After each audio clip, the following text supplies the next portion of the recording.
tuktok, di matatapos itong gulo.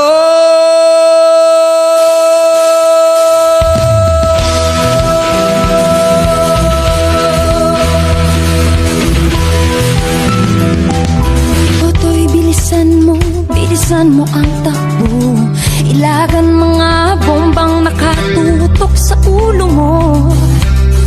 Toto'y tumalon ka, tumapa kung kailangan, at baka tamaan pa ng mga bala.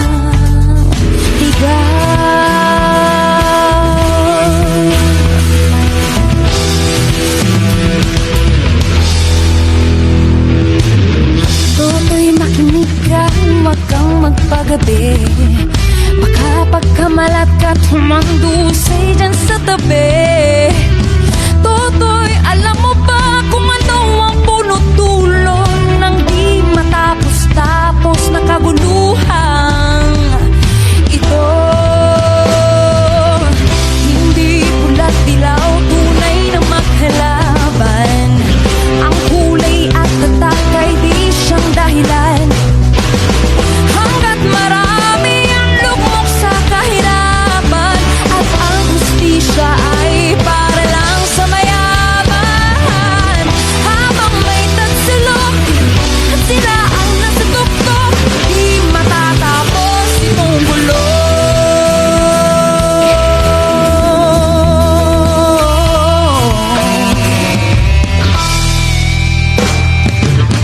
Itas ang hininga kay raming mga tao, at ang dating munting bukid ngayon'y sementeryo.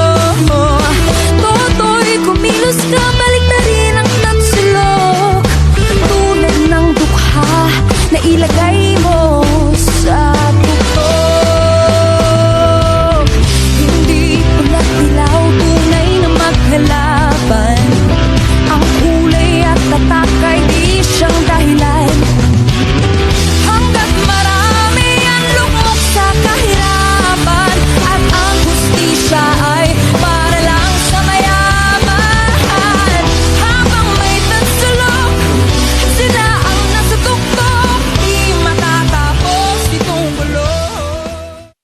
Madaling araw pa lamang kahapon, ika-10 ng Enero, ay nabalot na ng pangamba ang mga residenteng ito sa isang Facebook Live.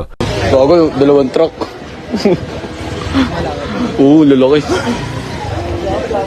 Puro naka-green. Ang inilalarawan sa video ay ang mga truck na ito na ayon sa mga residente ay pabalik-balik na dumaraan sa kanilang kalsada. Ang dami nga. Ayun pa, ang dami.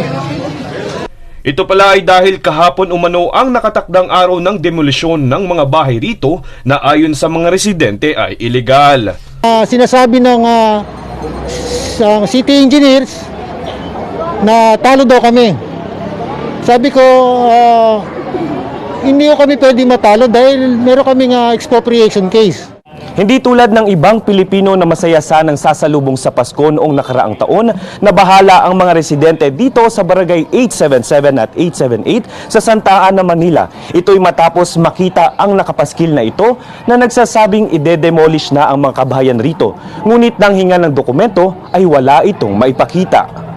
Kaya simula December 11 hanggang ngayon ay ramdam namin ang takot at bagabag at paghaharas mga api na hindi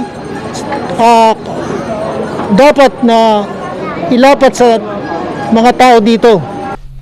Imbes na nasa trabaho at klase ang mga residente, ipinagpaliban muna nila ito sa pangambang mawalan sila ng kanilang bahay. Ang nasabing area na ide-demolish ay tinatayang 7,000 square meters ang lawak na mahigit 250 pamilya ang maaapektuhan. Ayon sa mga residente, noon pang 1990s nang magsimula ang isyong ito. Matagal na umiikot at ng kasong to hanggang sa nabigyan kami ng city ordinance na kami ang beneficiary noong March 13, 2001. Narito ang ipinakitang dokumento ng mga residente na city ordinance na siyang nagtatakda na ipinagkaloob sa kanila ang lupa. Dagdag pa rito, lumapit umano sila kay dating Mayor at Pangulong Erep Estrada noong 2014. at natulungan naman niya kami. Nagbigay siya ng 12 million sa aming asosasyon hanggang sa nag-file ang Mayor Estrada ng eminent domain para sa aming city ordinance at sa mga beneficiaries dito sa aming barangay.